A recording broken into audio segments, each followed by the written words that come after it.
Well, greetings to you all from our home in Christchurch, New Zealand. As you can see, it's springtime here. The daffodils are in full out. Surprisingly, though, the snow is meant to be falling an hour or so out of Christchurch tonight, down to 600 metres.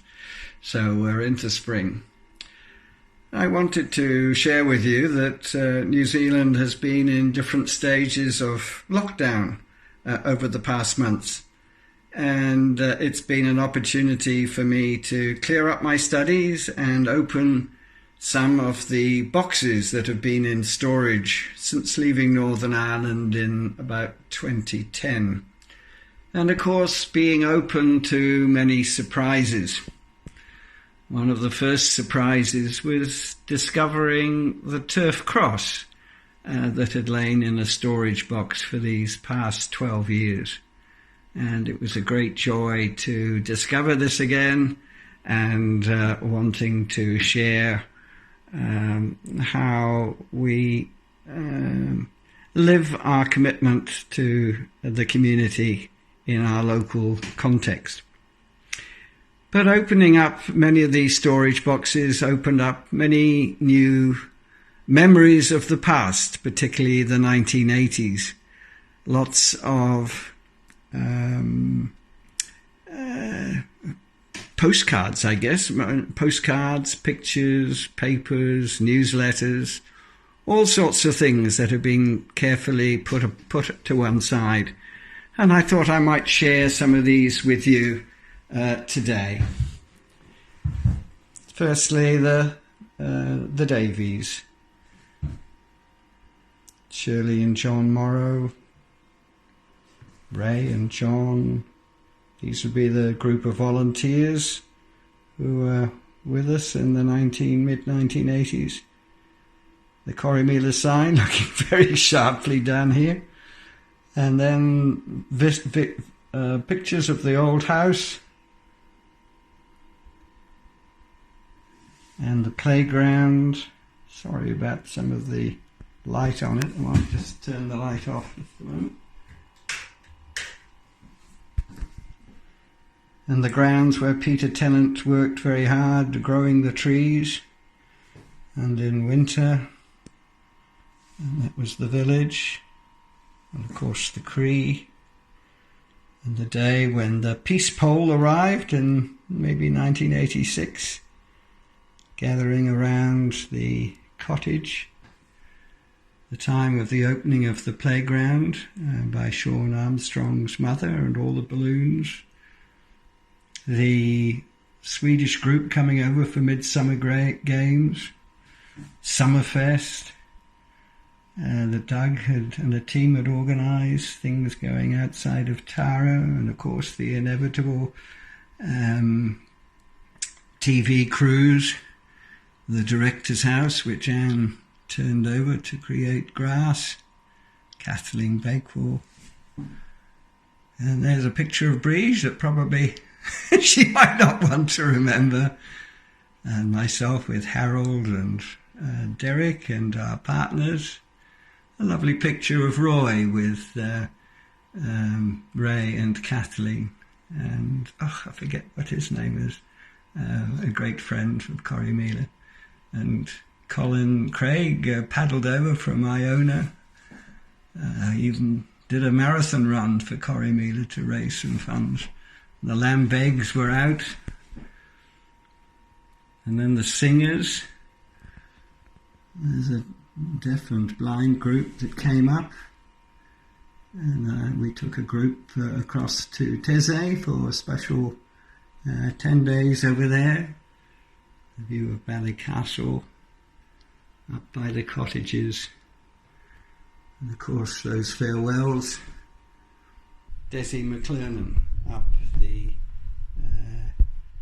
doing the Corrymeela sign. So these have all been very special memories which I've treasured over the years. And apart from the turf cross and these pictures, the storage boxes brought out other memories and treasures. The many tapes produced by the Corrymeela singers the resources of speakers who'd presented at Summerfest over the years. The many videos that had been produced to bring the message of Corrymeela to other communities around the world. Anna's cookbook, and what a wonderful thing to be able to open some of those favourite recipes. And I guess one of the particular ones was the wheaten bread recipe that Anna, our first cook at Corrymeela, had offered. And then some of these amazing pictures of the sunsets at night time. But I guess when I think of the centrality of Corrymeela, I think of the cross as being central to our work and this ministry of reconciliation.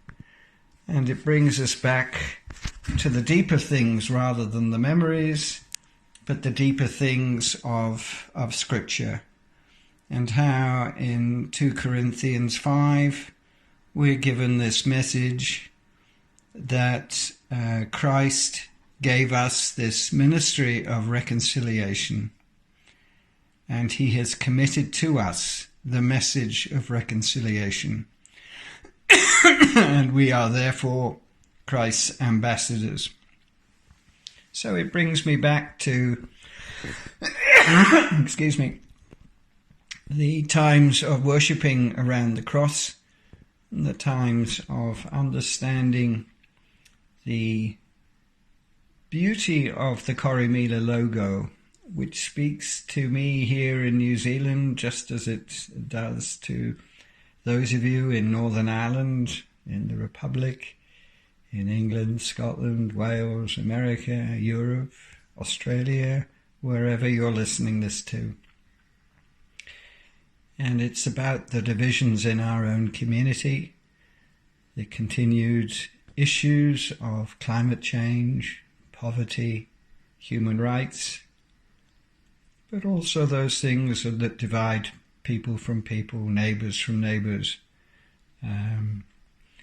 And as I've looked through all these treasures that I found in these storage boxes, I guess I particularly come back to people that I've known in the community who have deceased. And I just wanted to afi them and wanted to honour them as I look through an old community book. I want to remember those names of Stuart Adair, Reggie Askew, John Barclay, Pat Berry, Neil Bowl, Francis, Jim Boyd, Philip Brakey, Elizabeth Brown, Donald Brownlee, Diana Carson, Dymphna Clark, Kathleen Ray Davey, Lillian Davidson, Anne Earl, my wife, Nora Fair, Donald Fraser, Miriam Galt, George Gibson, Anna Glass, Basil Glass, Ted Gordon, Anne Grant, Anne Green, Joe Harris, Pat Harrowell, Jane Heron, Fred Hirsch, Bertie Jackson, Rule Captain, Patricia Kerr, Jill Kershaw, Edmund and Mary Kiley, Maura Kiley, Mary Lapsley, Billy McAllister, Desmond McBride, Paul McCallion, Jerry and Teresa McCoobridge, Dennis and Kit McClary, Hazel McLennan, Donald McDonough, Peter McLaughlin, Desi McLernan, Ita McMichael, Angus and Lois McPherson, Noel and Sadie McGee, John Martin, Liz Moneypenny, Eddie Morrow, John and Shirley Morrow, Loretta Mulgrew, Jerry and Margaret Malvena, Joy's niece, Carlisle Patterson, Tom Patterson, Noel Quinn, Margaret Ritchie, Peter Rose, Ethne and William Bill Rutherford, Margaret Smith, Sydney Smith, David Stevens, Suzanne Stockman, Peter and Valerie Tennant, W.G.M. Thompson, Catherine and Tom Torney, Jerry Tully, Peggy Turner, Liz Walker, Alex Watson, Anne Watts, Frank Wright, and there may well be others whom you can remember. So these are the saints that have been along in our journey, in my journey. I don't know them all, but it's all part of this ministry of reconciliation to which we are all committed wherever we live in different parts of the world. So wanting to wish you all well wherever you are, whether you're enjoying the spring as we are here, or moving into autumn, or maybe a colder climates anyway. So blessings to you all. Thank you. Bye-bye.